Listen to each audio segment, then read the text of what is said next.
one Sunday for everybody throughout the country to remember. You know, usually on Sunday, everybody goes to the big house. But when I go to the big house the following Sunday, I'm going with something. Either a bunch of money in my pocket, or Greg the Hammer Valentine. Junkyard Dog couldn't stand working with certain wrestlers. And honestly, some of the reasons totally make sense. Like, if someone used racial slurs toward him, who wouldn't hate that? Nobody should have to put up with that kind of disrespect. JYD sure didn't, and he had every reason to be upset. So let's dig a little deeper and find out what really went down behind the scenes.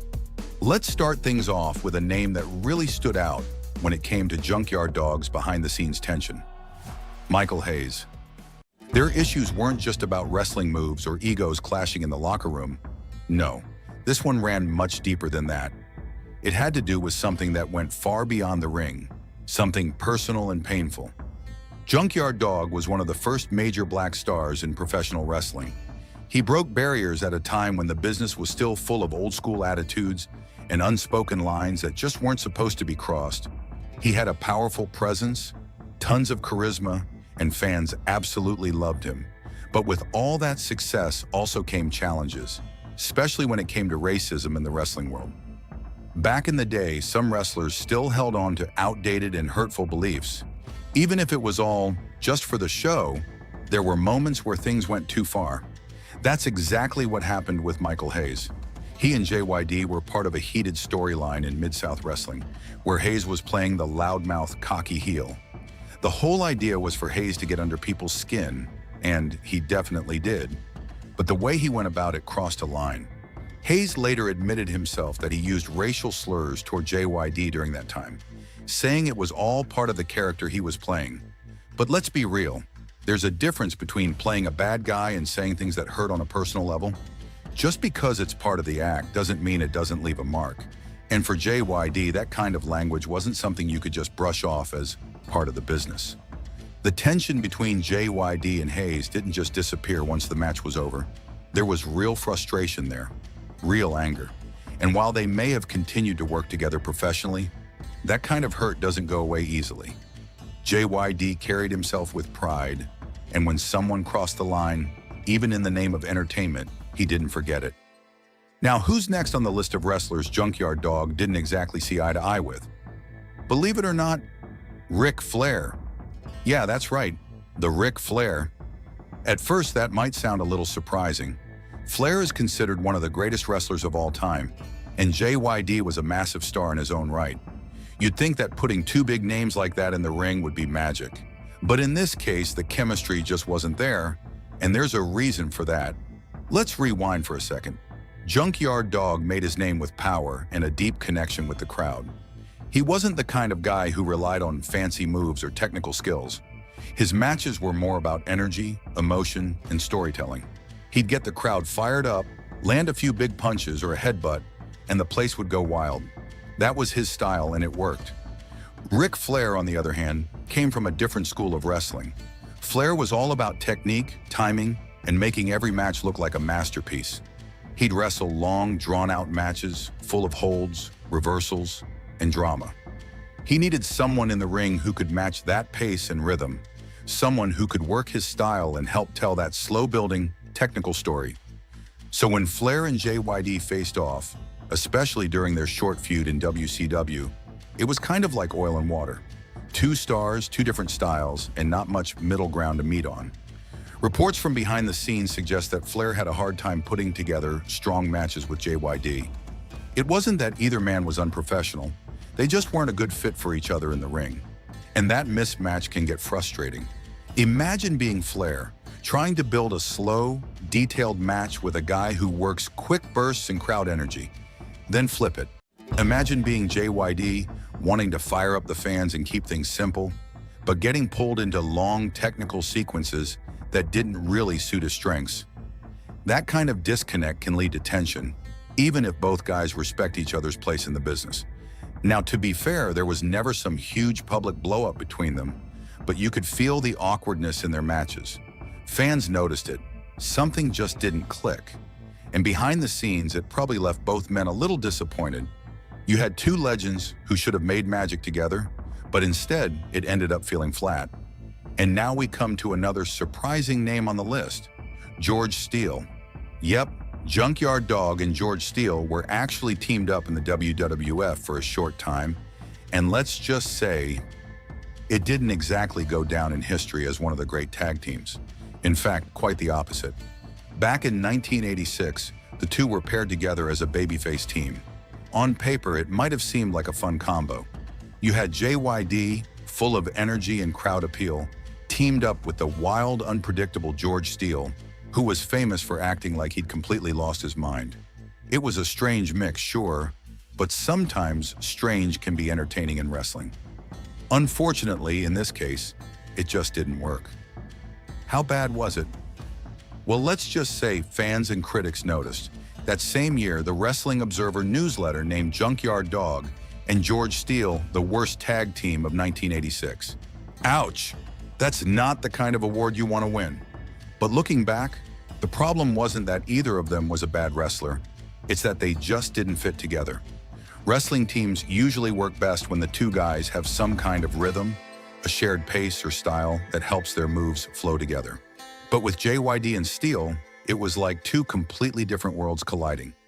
JYD was all about power moves and connecting with the crowd. He kept things simple but exciting, and the fans ate it up.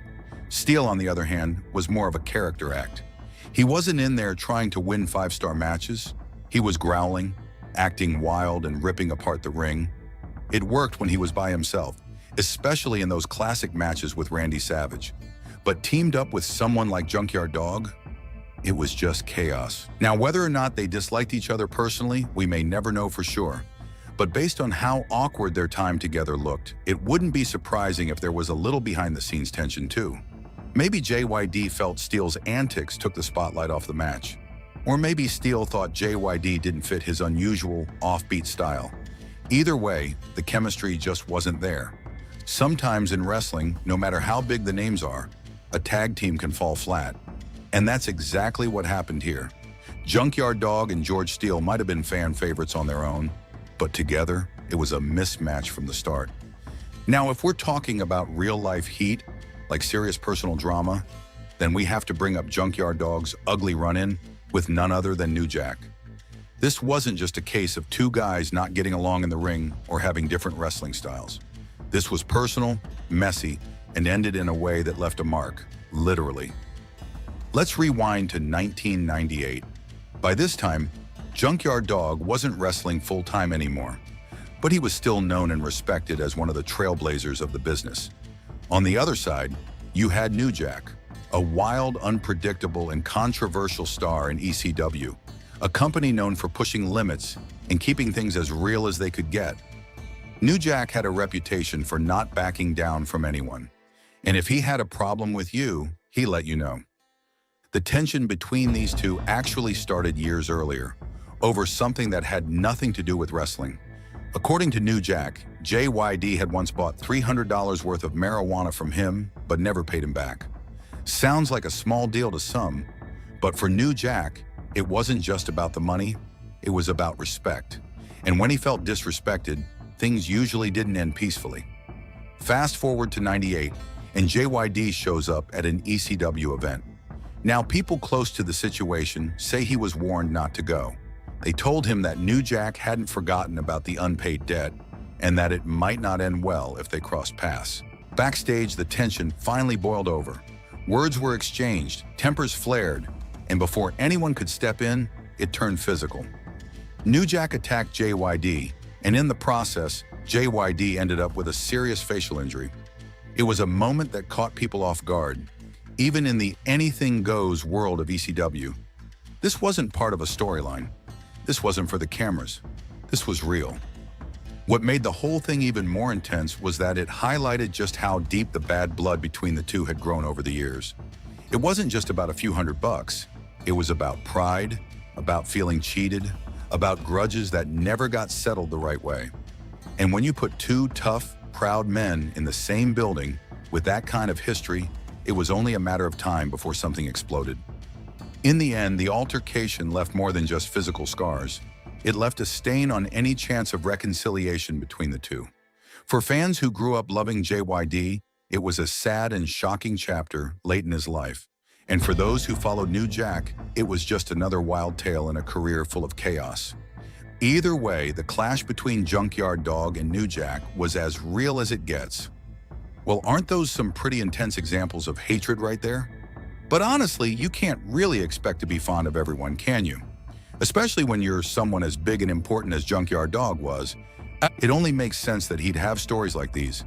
People didn't always see eye to eye with him, and that's just part of the business. JYD wasn't just any wrestler, he was one of the biggest stars of his time and a trailblazer who broke barriers. When you're that big of a name, there's going to be friction. Sometimes it's personal, sometimes it's professional, sometimes it's both. The wrestling world has always been a mix of competition, egos, and drama.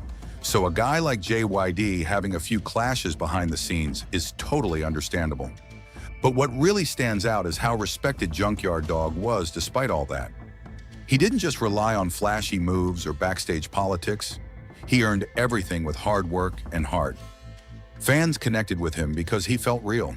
He wasn't just a performer, he was someone who fought his way up from the bottom, and that made people respect him. Sure, there were people he didn't get along with, and yeah, some of those stories are rough. But you can't deny that Junkyard Dog was one of the most respectful and respected wrestlers ever. He treated others with dignity, worked hard, and made a name for himself that still shines bright today. So, while he might not have been everybody's favorite, there's no question he left a huge mark on wrestling history. All right, now it's your turn. What do you think about all this? Drop your thoughts in the comments below.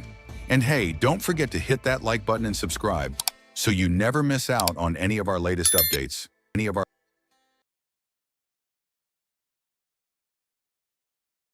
Carrie was part of the legendary Von Erich family, a name that dominated professional wrestling during its golden years.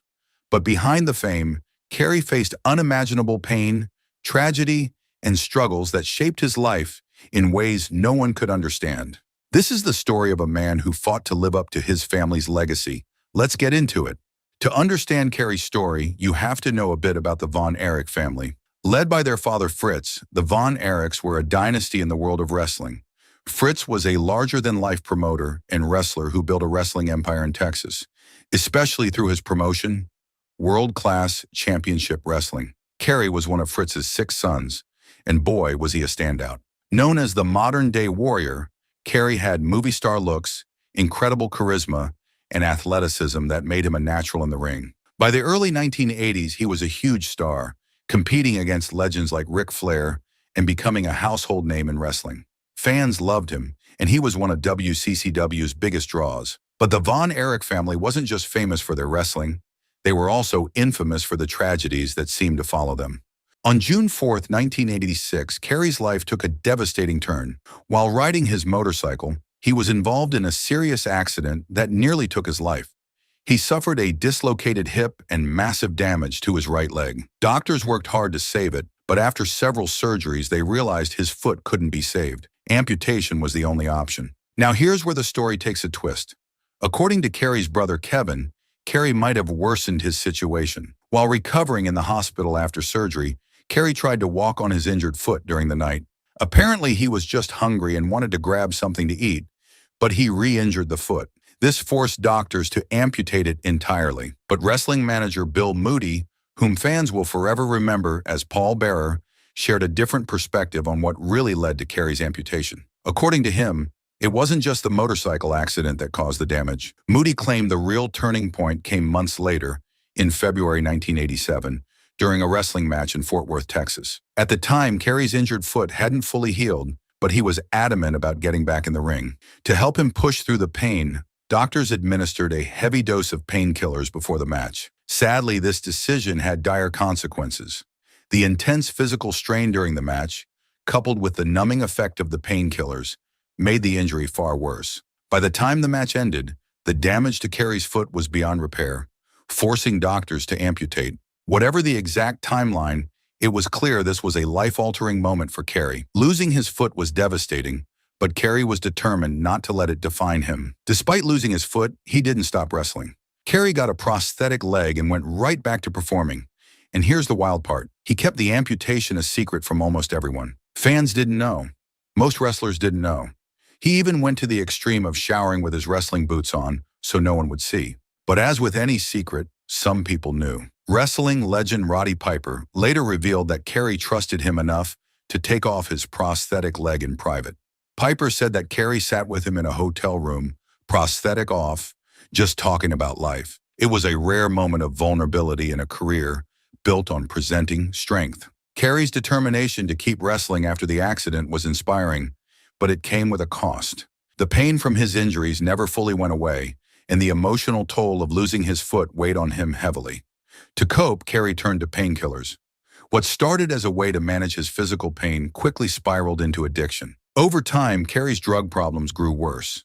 He faced legal trouble, including 2 arrests for drug-related charges. The first resulted in probation, but the second was much more serious. It violated his probation, and he was facing the possibility of significant jail time. Carrie's world was crumbling, and it seemed like he couldn't find a way out. On February 18, 1993, just 15 days after his 33rd birthday, Carrie made a devastating decision. He went to his family's ranch in Denton County, Texas. Before leaving, he hugged his father, Fritz, and told him, "Dad, I love you." Then Carrie walked into the woods and surrendered his life. Carrie's death shocked the wrestling world, but for those closest to him, it wasn't entirely unexpected. According to Bret Hart, Carrie had been struggling with suicidal thoughts for years. During a road trip in 1990, Carrie confided in Bret, saying he felt like his brothers who had passed, David, Mike, and Chris, were calling him. Bret tried to talk him out of it, urging him to think about his daughters. But Carrie's pain ran deep.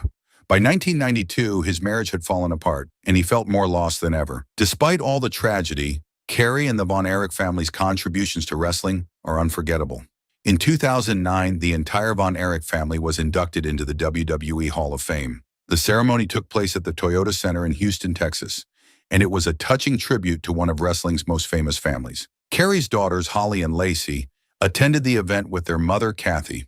WWE created 2 Hall of Fame rings with Carrie's name engraved on them, and his brother Kevin gave those rings to his daughters. It was a bittersweet moment, celebrating the family's incredible legacy while acknowledging the pain they endured. As much as I would like to leave it on this heavy note, I also want you to enjoy his legacy. He was a true wrestler, and he deserves your few minutes. Let's start from the start, shall we? Carrie Jean Adkisson, better known as Carrie Von Erich, was born on February 3, 1960. He was the son of wrestling legend and promoter Fritz Von Erich, and like his brothers David, Kevin, Mike, and Chris, Carrie was destined for the wrestling ring. But before stepping between the ropes, Carrie was a standout athlete in another area, track and field. In high school, Carrie was a discus-throwing phenom, even setting records. He was so good that he trained to compete in the 1980 Summer Olympics. Unfortunately, the U.S. boycott of the Games meant he never got the chance to show the world what he could do. But hey, Carrie didn't let that stop him. He took that athleticism straight into the wrestling world. And fun fact, his discus skills inspired one of his signature moves in the ring, the spinning discus punch. Carrie made his wrestling debut on May 7, 1978, in his dad's promotion, Big Time Wrestling. Right away, fans could tell Carrie had something special. He was built like a superhero, moved like an athlete, and had this magnetic charm that made people cheer for him. He quickly became one of the promotion's rising stars. In those early days, Carrie teamed up with various wrestlers and won several tag team championships. But he wasn't just a tag team guy. He was destined for bigger things. In 1980, Carrie won his first major singles title, defeating Gino Hernandez for the NWA American Heavyweight Championship. That was a huge moment for him, even though he lost the belt shortly after to Ken Patera. But you know Carrie, he came back swinging, winning it again from the masked superstar not long after. In 1982, he started feuding with the NWA World Heavyweight Champion, Ric Flair. Now, if you know wrestling, you know Flair was the guy at the time. He was the measuring stick. So for Carrie to go toe-to-toe with Flair was a big deal. On August 15, 1982, Carrie got his first shot at Flair's title in a 2 out of 3 falls match. Even though Flair walked away with the win, Carrie showed the world he belonged in the main event. But it wasn't just Flair who became Carrie's rival. Around this time, another feud was heating up, and it would define Carrie's career, the Von Erichs versus the Fabulous Freebirds. The pinnacle of Carrie's early career came on May 6, 1984, at the David Von Erich Memorial Parade of Champions. The event was held in honor of Carrie's brother David, who had tragically passed away a few months earlier. Over 45,000 fans packed into Texas Stadium to watch Carrie take on Ric Flair for the NWA World Heavyweight Championship. And guess what? Carrie did it. He beat Flair to become the NWA World Champion. It was an emotional victory, not just for Carrie, but for the entire Von Erich family. That moment wasn't just about a wrestling title. It was about honoring his brother's memory and giving fans something to celebrate. Carrie Von Erich didn't just stick to Texas when building his wrestling career. From 1979 to the mid-1980s, he traveled the world, competing in some of the biggest wrestling promotions of the era. He worked for All Japan Pro Wrestling, New Japan Pro Wrestling, Mid-South Wrestling, Championship Wrestling from Florida, and Central States Wrestling, to name a few. Wherever he went, Carrie's charisma and athleticism made him a standout. In Florida, he teamed up with his brother David, but not in the way you might think. They played the bad guys. David was the loudmouth, arrogant, spoiled rich kid, while Carrie brought his own flavor as a cocky, self-absorbed muscle man. Fans loved to hate them, and it added a whole new dimension to Carrie's early career. Carrie's success wasn't just about tag teams or heel antics, though.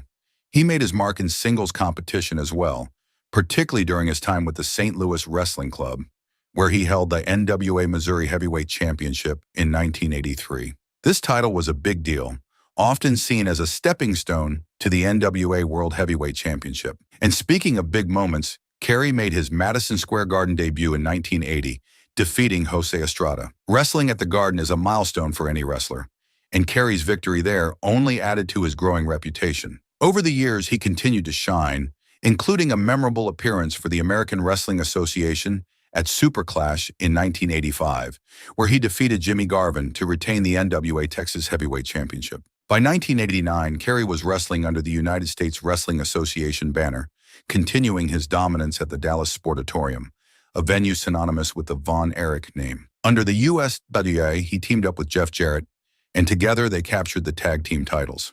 Carrie also reclaimed the Texas Heavyweight Championship twice, proving he was still a force to be reckoned with. One of his most memorable feuds during this time was against Matt Bourne, who turned heel in a dramatic ringside interview. The feud escalated to the point where the two brawled outside the arena in a raging thunderstorm, a moment fans in Dallas still talk about. Carrie also faced off against his former manager, Percy Pringle, who had turned heel and aligned himself with other villains. The drama was intense, but just as things were heating up, Carrie made a surprising decision to leave USWA and join Vince McMahon's World Wrestling Federation. In 1990, Carrie took his talents to the WWF, where he was rebranded as the Texas Tornado. His debut was electrifying. On Saturday night's main event, he faced Buddy Rose, who, funnily enough, was also his very first opponent in his wrestling career, and picked up a decisive win. From the start, it was clear Carrie was going to be a major player. At SummerSlam that year, he got his big moment, stepping in for an injured Brutus Beefcake to challenge Mr. Perfect for the Intercontinental Championship. In a match that thrilled fans, Carrie defeated Perfect to win the title. It was a career-defining moment and showed that he could hang with the very best in the business. As Intercontinental Champion, Carrie defended his title against all challengers, including a televised defense against Haku. However, after a 3-month reign, he lost the belt back to Mr. Perfect in a rematch. The loss wasn't clean. Ted DiBiase's interference cost Carrie the match and the championship. Not one to back down, Carrie quickly shifted his focus to getting revenge on DiBiase, and the two clashed in a series of matches. Even without the belt, Carrie remained a fan favorite. At Survivor Series in 1990, he joined forces with the Ultimate Warrior and the Legion of Doom in a classic elimination match. Though he was eliminated by his old rival Mr. Perfect, his team ultimately came out victorious. Carrie started 1991 strong, competing in the Royal Rumble match, where he entered 5th and lasted nearly 30 minutes before being eliminated by The Undertaker. He kept up his momentum, making his one and only WrestleMania appearance at WrestleMania 7, where he defeated Dino Bravo with his signature Tornado Punch. Throughout the first half of the year, Carrie was heavily featured and rarely lost a match. But by the summer, his push began to slow. He suffered his first major loss in August 1991 to the Warlord, and though he continued to compete in high-profile matches, it was clear he was no longer in the title picture. At SummerSlam, he teamed up with Ricky Steamboat and the British Bulldog in a 6-man tag match, earning a win against Power and Glory and the Warlord. By late 1991, Carrie's role in the WWF was beginning to diminish. He renewed his rivalry with Ric Flair when Flair joined the WWF, but the results weren't in Carrie's favor. On the UK tour in October, Flair defeated him multiple times. Shortly after, Carrie suffered a decisive loss to The Undertaker on the Wrestling Challenge. Though he competed at Survivor Series that year in the Royal Rumble in 1992, his matches were less prominent. By early 1992, he was relegated to opening matches and facing lower-level opponents like Barry Horowitz and Kato. While he won those matches, he wasn't moving back up the card. His final televised match in the WWF came in July 1992, where he lost to Shawn Michaels. Originally scheduled to face Papa Shango at SummerSlam in London, Carrie was replaced on the card and officially left the company in August. After leaving the WWF, Carrie returned to Texas, where he briefly held the USWF Texas Heavyweight Championship before losing it to Dynamite Dixon. In 1993, he made an appearance for Eastern Championship Wrestling at their Battle of the Belts event, facing Sal Bellomo to a double disqualification. Carrie also wrestled for the Global Wrestling Federation, teaming up with former rival Chris Adams. His final match took place on February 12, 1993, at the Sportatorium in Dallas. Teaming with Adams, Carrie faced Johnny Mantell and Black Bart, but the match ended in a disqualification. Though his career ended far too soon, Kerry Von Erich's legacy as a wrestling superstar lives on. From his early days competing around the world to his iconic WWF run as the Texas Tornado, Carrie had a career filled with incredible highs and unforgettable moments. As a member of the legendary Von Erich family, he carried on the tradition of greatness while making a name for himself. Kerry Von Erich's wrestling career was a journey filled with unforgettable moments, from his early days dominating regional promotions to his memorable run as the Texas Tornado in the WWF. He was more than just a member of the legendary Von Erich family. He was a star in his own right, beloved by fans for his athleticism, charisma, and larger-than-life presence in the ring. His time in promotions like Mid-South Wrestling, Florida Championship Wrestling, and St. Louis Wrestling Club showcased his versatility and potential, while his travels to Japan proved his appeal was global. Though his life and career ended, Kerry Von Erich's legacy continues to inspire fans and wrestlers alike. He embodied the spirit of resilience and passion, leaving behind a lasting impression in the world of professional wrestling. For all his highs and lows, Kerry will always be remembered as a true icon, a Texas Tornado who took the wrestling world by storm.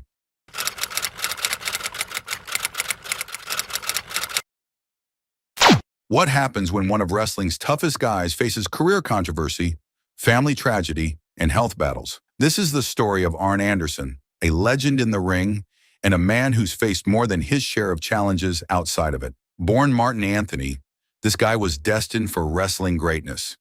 But forget the fancy name, because everyone knows him as Arn Anderson. And let me tell you, this dude was a master of the squared circle. Arn was an absolute beast when it came to tag team wrestling. Seriously, he was one half of some of the most legendary tag teams of all time. This guy knew how to work with a partner like no other. Some say he's one of the greatest tag team wrestlers ever. But don't think for a second that Arn was just a tag team specialist. This dude could go solo and hold his own against the best of the best. He even racked up an impressive 4 NWA, WCW World Television Championships. He was so proud of that title, he called it his world title. And who could forget Arn Anderson's legendary run with the Four Horsemen? This group was the ultimate wrestling squad, and Arn was a key member alongside the nature boy Ric Flair himself. They were the coolest, the baddest, and the most dominant force in wrestling. But even the biggest names in wrestling have their flaws. Here are some controversies and problems Arn faced during his career. Let's start with what might be the most talked about controversy in Arn Anderson's career: the Alicia Fox incident. In 2019, Arn worked as a producer for WWE, which basically involved helping to plan and organize matches. The story goes that Alicia Fox showed up to an event allegedly intoxicated, but Arn reportedly allowed her to wrestle anyway. Now, the exact details are a bit murky. WWE didn't officially confirm much, and Arn hasn't spoken about it publicly.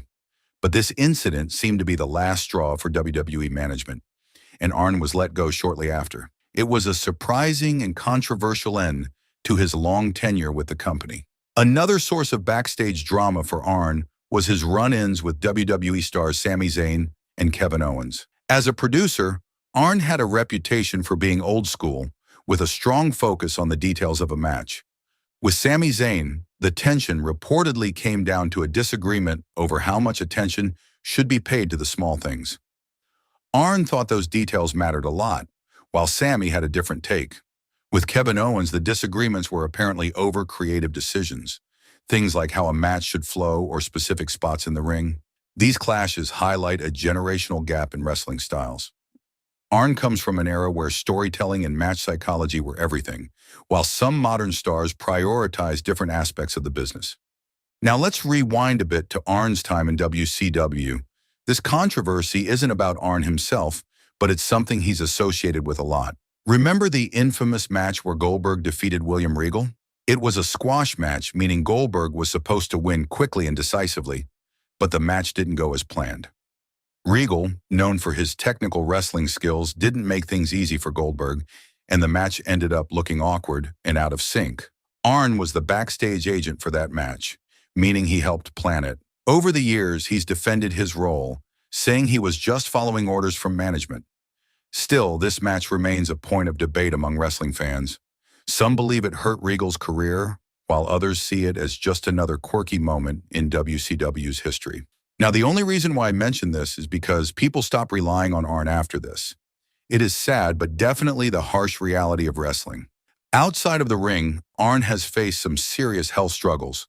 During his wrestling career, he suffered a devastating neck injury, which forced him to retire from active competition. Even today, he deals with chronic pain from that injury and the surgeries that followed. In 2019, Arn had another major scare, a heart attack. Thankfully, he recovered, but it was a stark reminder of how tough life can be for wrestlers, even after they hang up their boots. One of the most heartbreaking moments in Arn Anderson's life happened in 2012, when his oldest son Barrett passed away at just 27 years old. Barrett's death was due to complications from a bacterial infection, and it's hard to imagine the pain Arn and his family must have gone through. Arn has always been a private person, but this tragedy gave fans a rare glimpse into the personal challenges he's faced. Like many wrestlers from his era, Arn has also hinted at past struggles with alcohol. While he hasn't gone into a lot of detail, it's something he's acknowledged in interviews. These issues seem to be more prominent during his early years in wrestling, a time when the business was known for its hard partying lifestyle. Thankfully, it seems like Arn has moved past those struggles in his later years, focusing on his family and mentoring younger talent. At the end of the day, Arn Anderson remains a beloved figure in the wrestling world. Whether it's his iconic promos, his role as a backstage mentor, or his unforgettable run with the Four Horsemen, Arn's contributions to wrestling are undeniable. So what's your take on Arn Anderson's career? Do you think despite all these controversies, he is still a legend? Let us know what you think about it in the comments below. In the meantime, for the OG fans, here we have a quick recap of his epic career. I'm sure you'll love it. Arn Anderson was born Martin Anthony Lund on September 20th, 1958 in Rome, Georgia. But before the world knew him as the Enforcer, Arn was just a young man chasing a dream in professional wrestling. Arn's journey began on December 16, 1981, when he debuted in Georgia Championship Wrestling under the name Jim Verderoso.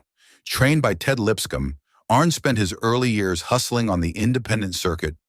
Wrestling for promotions across the U.S. in 1982, he had a brief stint in Mid-South Wrestling, gaining valuable experience along the way.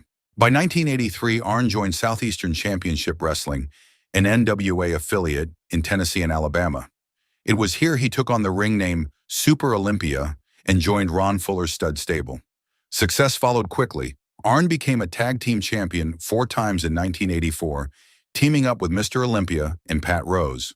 Perhaps one of the most important moments in Arn's early career came in Southeastern Championship Wrestling. It's where he met Ric Flair. This friendship would go on to shape both their careers and wrestling history. Later in 1984, Arn moved to Mid-South Wrestling, but his time there was short-lived. During a TV taping, the legendary Junkyard Dog noticed something special about Arn. He told Mid-South promoter Bill Watts, "This guy looks like an Anderson." That was all it took. Watts made the call to Jim Crockett Promotions, and Arn's life would never be the same. At the time, the company had expanded its reach into Georgia after Vince McMahon's WWE bought Georgia Championship Wrestling. Now here's the fun part. Arn bore a striking resemblance to Ole Anderson, a tag team legend in the Georgia and Mid-Atlantic territories. They didn't just look alike. Arn's tough, no-nonsense wrestling style was eerily similar to Ole's. Ole saw something special in Arn and decided to mentor him. This partnership led to the rebirth of the legendary Minnesota Wrecking Crew, with Arn stepping into the shoes of Ole's former partner, Gene Anderson. To fit the storyline, Arn adopted the name Arn Anderson and became Ole's kayfabe brother. Together, they dominated the territory and won the NWA National Tag Team Championship in March 1985. One of their biggest highlights that year? Successfully defending their titles against Wahoo McDaniel and Billy Jack Haynes at Starrcade 1985, the Minnesota Wrecking Crew had officially cemented their place as a tag team powerhouse. In late 1985, Arn and Ole joined forces with Ric Flair and Tully Blanchard to form what would become one of wrestling's most dominant factions, the Four Horsemen. Initially, the alliance was loose. They'd back each other up in matches and interfere to ensure victories. But soon, this group became a well-oiled machine. Whether it was 6-man or 8-man tag matches, they were always in the thick of the action. Their feuds were legendary, taking on the likes of Dusty Rhodes, Magnum TA, the Road Warriors, and the Rock and Roll Express. Arn's talent wasn't limited to tag matches. On January 4th, 1986, he won the NWA Television Championship, showcasing his skills as a singles competitor. At the same time, he was still one half of the NWA National Tag Team Champions. This dual success made Arn a star and further elevated the Horsemen's status. But what really set the Horsemen apart was their swagger and storytelling. Arn had a natural gift for cutting promos. In fact, he coined the name the Four Horsemen, comparing their dominance to the Four Horsemen of the Apocalypse. The name stuck, and the rest is history. The Horsemen were nearly unstoppable, but even they faced challenges. At Starrcade 1986, Arn and Ole lost a steel cage match to the Rock and Roll Express, with Ole taking the pinfall. This loss planted seeds of doubt about Ole's place in the group. Things got worse when Ole took 2 months off after Starrcade. By the time he returned in early 1987, the other Horsemen had turned on him, officially kicking him out of the faction. Lex Luger stepped in as Ole's replacement, and the group regained their momentum. Arn teamed up with Tully Blanchard to focus on tag team competition. In September 1987, the duo won the NWA World Tag Team Championship, defeating the Rock and Roll Express. This win solidified the Horsemen's dominance. At one point, the group held nearly all the major titles. Ric Flair was the NWA World Heavyweight Champion, Lex Luger was the United States Heavyweight Champion, and Arn and Tully had the tag titles. By late 1987, tensions began to rise. Lex Luger left the group and started feuding with them, particularly Ric Flair. In early 1988, Luger teamed up with Barry Windham to challenge Arn and Tully for the NWA World Tag Team Championship. On March 27, 1988, Luger and Windham won the titles, marking a significant blow to the Horsemen. However, the Horsemen struck back when Barry Windham turned on Luger during a rematch, joining the faction and helping Arn and Tully regain the titles. Despite their success, Arn and Tully grew frustrated with Jim Crockett. Promotions over pay issues. They believed their contributions to the company weren't being fairly compensated, even though they were bringing in millions of dollars in revenue. The breaking point came on September 10, 1988, when Arn and Tully lost the NWA World Tag Team Championship to the Midnight Express. Shortly after, they left Jim Crockett Promotions for the WWF, ending an unforgettable chapter in wrestling history. In 1988, Arn made a big move by teaming up with Tully Blanchard to join the WWF. They became the Brain Busters and had legendary manager Bobby the Brain Heenan in their corner. These guys wasted no time making an impact in the tag team division. Their biggest moment came in 1989 when they beat Demolition to win the WWF Tag Team Championship. That wasn't just any win, it ended Demolition's historic 478-day reign as champions.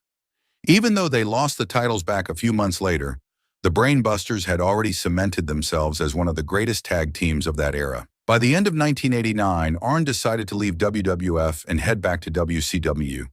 This was when Ted Turner owned the company, and they were really building their roster. Arn quickly rejoined his old group, the Four Horsemen, with Ric Flair leading the way. It didn't take long for Arn to grab some gold, winning the NWA World Television Championship in 1990. He held on to that title for most of the year and later won it again in 1991. This run really showed how solid Arn was. Whether in a tag team or on his own, he was always a standout.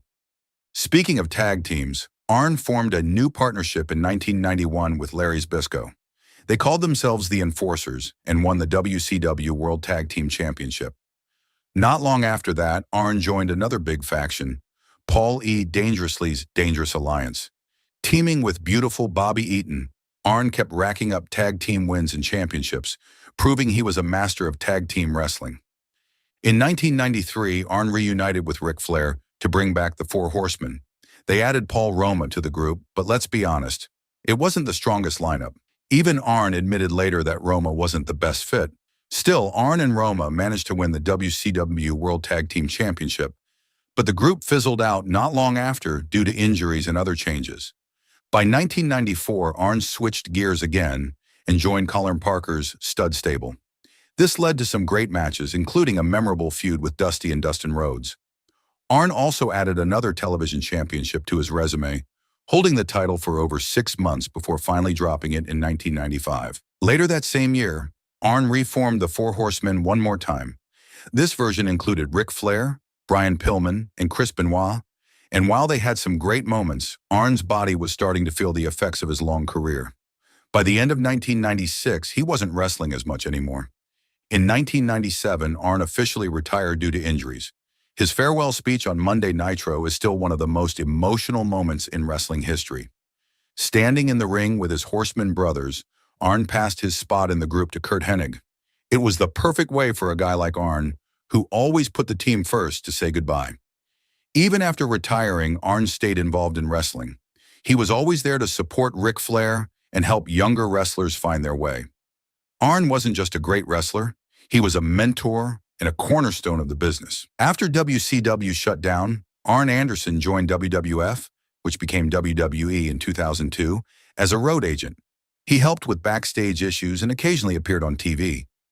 Before the WCW, ECW invasion storyline, he did some commentary for WWE. He called matches like Booker T versus Buff Bagwell and Diamond Dallas Page versus Booker T. It was a short stint as a commentator, though. In 2002, Anderson appeared on Raw with a video for Triple H before his wedding vow renewal with Stephanie McMahon. Things took a turn when The Undertaker attacked him, leading up to the Undertaker versus Ric Flair match at WrestleMania X8. Anderson made an appearance in that match, delivering his signature spinebuster to The Undertaker. Afterward, he turned heel by siding with Ric Flair against Stone Cold Steve Austin. This led to a memorable moment where Austin urinated on him. However, by June 2002, Anderson turned back into a good guy, trying to help Flair get full control of WWE. But when Brock Lesnar entered to back Mr. McMahon, Anderson backed down.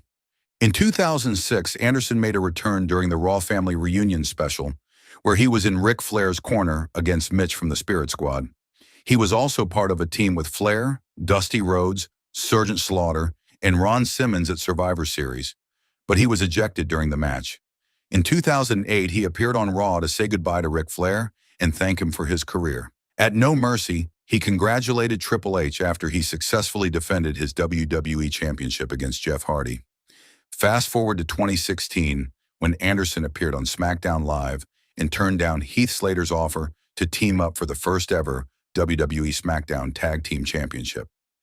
In 2017, he made another appearance on Fashion Police, revealing he destroyed Breezango's toy horse, Tully, and joking that the horse should have been named after him. In 2019, Anderson was released from WWE after an incident where he let an intoxicated Alicia Fox wrestle at a live event. He later talked about it, saying he didn't feel wanted in WWE anymore, and the schedule was just too demanding. After leaving WWE, Anderson made a surprise appearance at AEW's All Out event in August 2019, helping Cody Rhodes in his match against Shawn Spears. By December 2019, AEW confirmed that Anderson had joined the company as Cody's personal advisor and head coach. He made his debut on Dynamite in January 2020, helping Cody win his match against Darby Allin. In June 2021, Anderson appeared alongside his son, Brock, and Cody in an interview announcing that Brock would be joining AEW. Brock made his debut shortly after, and Anderson continued to guide his career. Later that year, Anderson turned on Cody, dumping him for Lee Johnson after Johnson won a tag match. The promo he cut at that time became very popular, with Anderson even making headlines for his intense comments. AEW turned the line into a t-shirt, and it was later sampled in a song by rapper JPEG Mafia. Even after leaving Cody's side, Anderson kept coaching wrestlers like Brock and Lee Johnson. In 2023, he helped Wardlow win the TNT Championship and had a brief feud with Christian Cage and Luchasaurus. Their partnership ended when Wardlow lost the title to Luchasaurus. Anderson continued working with Brock, but transitioned into a backstage producer role as Brock's contract with AEW expired. In May 2024, Anderson announced he wouldn't be renewing his AEW contract when it expired at the end of the month. Then in August 2024, he made a surprise return to WWE at SummerSlam, where he promised Cody Rhodes that he wouldn't face the Bloodline alone. This marked another chapter in Anderson's long wrestling career. Arn Anderson's legacy in wrestling is all about his solid skills, toughness, and smart storytelling in the ring. He's best known for his powerful spine buster and being a key member of the Four Horsemen, one of wrestling's most iconic groups. Fans and fellow wrestlers respect him for being a great all-around performer who could be a hero or a villain. After his wrestling days, Arn didn't leave the industry. He became a coach and mentor, helping guide younger wrestlers in WWE and AEW. He shared his experience and knowledge, making sure the next generation of stars could learn from him. Arn's impact goes beyond just the matches he had. He shaped the business both in front of the camera and behind the scenes. Even though he's moved on to new things, Arn Anderson's legacy will always be remembered by fans and the wrestlers he helped along the way. His influence will be felt for years to come. Thanks for watching, everyone. If you enjoyed this video, don't forget to like, comment, and subscribe for more. And if you've got any thoughts or favorite moments from Arn Anderson's career, drop them in the comments below. I'd love to hear from you. Catch you in the next one. Magnum TA was one of the biggest stars in professional wrestling in the 1980s. He was charismatic, he was athletic, and he had a physique that would make Adonis jealous. He was on his way to win the NWA Heavyweight Championship, but fate, as it often does, had other plans. His career was tragically cut short by a horrific car accident in 1986, and here are all the details. Now, for those of you who might not be familiar with this legend, Magnum TA, born Terry Allen, was an absolute phenomenon in the mid-1980s. This guy was the total package. He had the chiseled physique, the flowing blonde hair, the captivating charisma, and the undeniable in-ring talent. He was a master of technical wrestling with an explosive power that made him a fan favorite. He quickly rose through the ranks of Jim Crockett Promotions, capturing the NWA United States Heavyweight Championship not once, but twice. His feuds with the likes of Tully Blanchard and Nikita Koloff were legendary, filled with intense matches and unforgettable moments. He was on a rocket ship to the top, destined to become NWA World Heavyweight Champion. Everyone knew it was just a matter of time before he'd clash with the Nature Boy Ric Flair for the biggest prize in the sport. But then, tragedy struck. On a stormy night in October 1986, Magnum TA was driving his Porsche 911 Targa through the streets of Charlotte, North Carolina. The roads were slick, and he lost control of the powerful car. It hydroplaned, spun off the road, and slammed violently into a telephone pole. It was a nasty crash, and his car was completely wrecked. He was trapped inside, badly injured, with no one around to help. Sadly, it took 2 long hours before someone finally found him and called for help. Can you imagine how scary that must have been? When the paramedics arrived, they could see right away how serious it was. Magnum was in really bad shape. The police initially thought he might have been speeding, but after looking at the evidence, they realized he wasn't. It turns out the road was wet, and his car, a powerful Porsche, just couldn't handle it. But the thing that really caused the most damage was the fact that he was stuck in the car for so long without medical attention. The impact of the crash was devastating. Magnum's neck and spine were severely injured.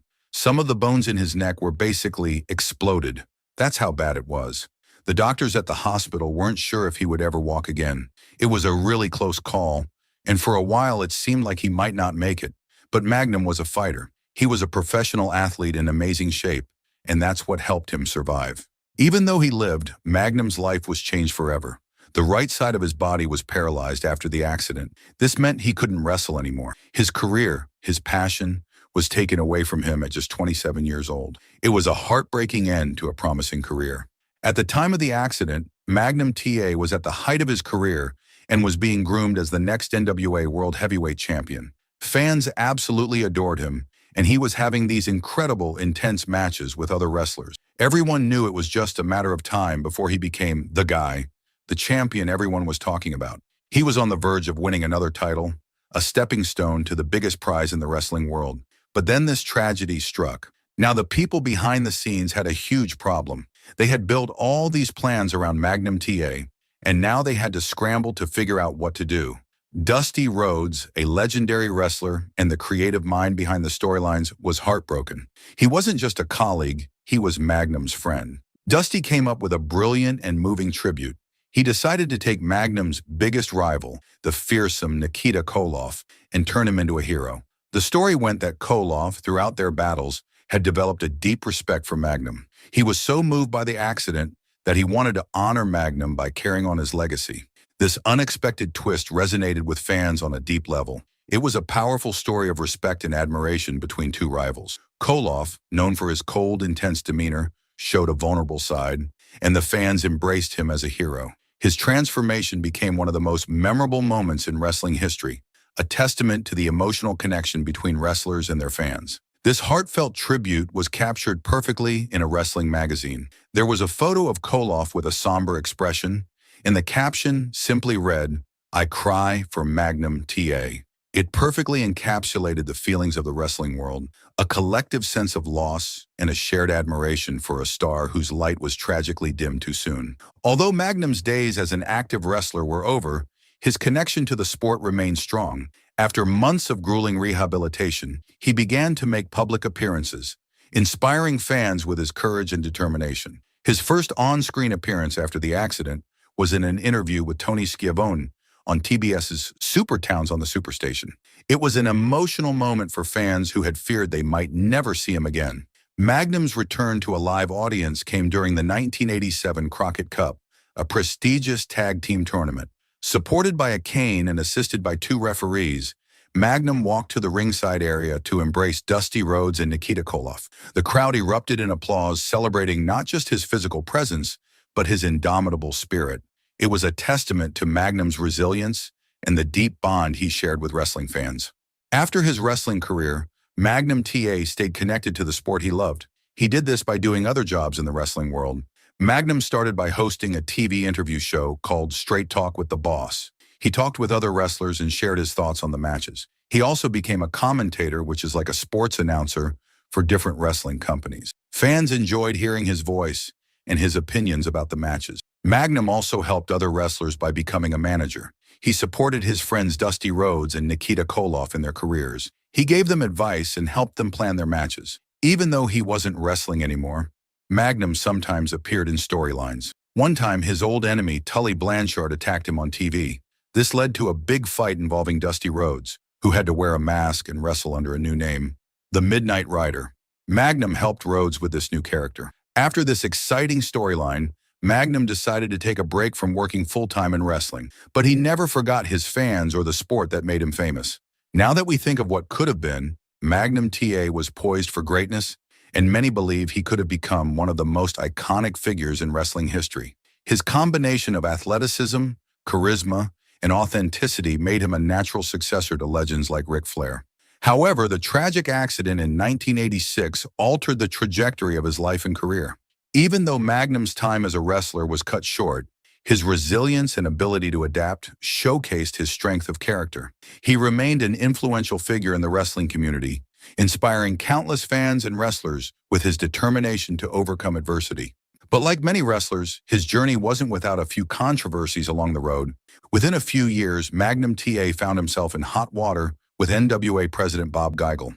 Geigel called out Magnum for unprofessional conduct, and things got heated. Magnum ended up punching Geigel, which led to him being stripped of his title. He had to fight his way back to the top in a best-of-7 series against Nikita Koloff. Now for a controversy with a bit of a romantic twist. Years after his wrestling career was tragically cut short by a car accident, Magnum TA found love with Courtney Blanchard. Sounds innocent enough, right? Well, here's the catch. Courtney was the ex-wife of Tully Blanchard, Magnum's former arch-rival in the ring. This relationship raised a lot of eyebrows and sparked debate among fans. Some saw it as a betrayal of Tully, given their intense history. However, Magnum and Courtney have maintained that their love is genuine and that their relationship began long after Courtney and Tully's divorce. Our final controversy revolves around the popular documentary series Dark Side of the Ring. When the show dedicated an episode to Magnum TA's life and career, many fans were excited to hear his story in his own words. However, some felt that Magnum didn't fully open up to the filmmakers. He seemed hesitant to discuss certain aspects of his life and career, leaving some viewers feeling like they didn't get the complete picture. Sure, he had some controversies, but you can't take away from the fact that he was a legendary wrestler and would have been one of the greatest players ever had he not met that tragic accident. Let us give a quick rundown of his career history to give him the recognition he deserves. Let's start from the beginning. Terry Allen, the man we all know as Magnum TA, grew up in Norfolk, Virginia. He was a standout athlete from the get-go. At Norfolk Collegiate School, he didn't just dabble in wrestling, he dominated. Terry became a state champion in the 167-pound division. That's no small feat, and it showed the kind of competitor he was going to be. After high school, he attended Old Dominion University. While his collegiate days didn't necessarily scream pro wrestler in the making, you could see the fire and determination in everything he did. Little did anyone know the world of professional wrestling was waiting for him. Magnum TA's wrestling journey began in 1981 when he stepped into the ring for the first time. Joining the National Wrestling Alliance, he started competing in regional territories, including championship wrestling from Florida and Pacific Northwest Wrestling. Back in the territorial days of wrestling, these smaller promotions were the breeding grounds for future stars, and Magnum was no exception. In Florida, Allen began to build a name for himself, racking up wins and capturing the Global Tag Team Championship 5 times. His success in the tag division showed his versatility and teamwork, but it was clear that Allen had the charisma and talent to shine as a singles competitor. In 1984, he transitioned to Mid-South Wrestling, where he truly began to carve out his identity. It was here that the world first met Magnum TA, a persona inspired by his slight resemblance to Tom Selleck, the star of the hit TV series Magnum PI. The idea for the name came from none other than Andre the Giant, who suggested Allen combine the Magnum name with his initials. The result was a character that would soon become a fan favorite. As the American heartthrob, Magnum didn't just capture hearts, he captured championships.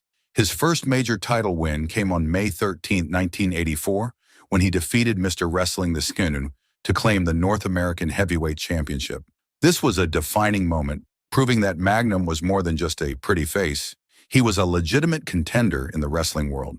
Although he held the title for 5 months, he eventually lost it to Big Cat Ernie Ladd. Even in defeat, Magnum's star continued to rise, and his next move would take him to even greater heights. In 1984, Magnum TA signed with Jim Crockett Promotions, one of the most prominent territories in the NWA. This move would propel him to national stardom and cement his place as one of wrestling's brightest stars. Magnum made an immediate impact, entering a heated feud with Wahoo McDaniel. Their rivalry culminated in a monumental match on March 23, 1985, where Magnum defeated McDaniel to win the prestigious United States Heavyweight Championship. This was no small feat. The U.S. title was one of the most sought-after belts in wrestling, and holding it solidified Magnum's status as a top-tier competitor. At the Great American Bash in 1985, Magnum defended his title against Kamala, showcasing his ability to take on larger, more physically imposing opponents. His win further solidified his reputation as a fighting champion, but Magnum's most iconic rivalries were still to come. If you're a wrestling fan, you've probably heard about Magnum's legendary feud with Tully Blanchard. Tully was part of the Four Horsemen, one of the most dominant factions in wrestling history, and he loved to antagonize Magnum. Alongside his valet, Baby Doll, Tully made life miserable for Magnum, and their battles in the ring were as personal as they were physical. Magnum lost his U.S. title to Tully in July 1985, which only added fuel to the fire. The rivalry finally came to a head at Starrcade 1985 in an I Quit match. If you've never seen an I Quit match, it's exactly what it sounds like. The only way to win is to make your opponent verbally surrender. This match was brutal, intense, and raw. Both men threw everything they had at each other, and the crowd was on the edge of their seats the entire time. In the end, Magnum came out on top, forcing Tully to say those two words, "I quit." This match is still talked about today as one of the greatest in wrestling history. As if his feud with Tully wasn't enough, Magnum found himself in another unforgettable rivalry in 1986, this time with Nikita Koloff, a powerhouse wrestler from the Soviet Union. Wrestling loved to play into real-world politics back then, and this was a classic Cold War-era storyline. Magnum, the all-American hero, was up against Nikita, the imposing Soviet villain, with Nikita's uncle Ivan adding fuel to the fire. The drama started with a contract signing for a U.S. title match. Magnum brought his mother to the event, while Nikita showed up with Ivan. Things went south fast when Nikita insulted Magnum's mother, and Magnum retaliated by punching the NWA president, Bob Geigel, who had reprimanded him. The fallout? Magnum was stripped of the title, and it was put on the line in a best-of-7 series between him and Nikita. The series was like something out of a movie. Magnum lost the first 3 matches, and it looked like Nikita was going to sweep him. But Magnum wasn't one to give up. He clawed his way back, winning the next 3 matches and forcing a final showdown. The deciding match took place on August 17, 1986 in Charlotte, North Carolina. The crowd was electric, and both men gave it their all. Unfortunately for Magnum, Nikita came out on top, thanks to interference from Ivan and Crusher Khrushchev. It was a bitter loss, but the series showcased Magnum's incredible resilience and heart. Even though his career was cut short, Magnum TA's legacy lives on. He showed us that sometimes it's not about how long you're in the spotlight, it's about what you do with the time you're given. And boy, did he make it count. Thanks for hanging out and reliving this incredible story with me. If you're a Magnum TA fan, drop your favorite moment in the comments. Don't forget to like, share, and subscribe for more wrestling stories. Until next time, take care and keep celebrating the legends of the ring.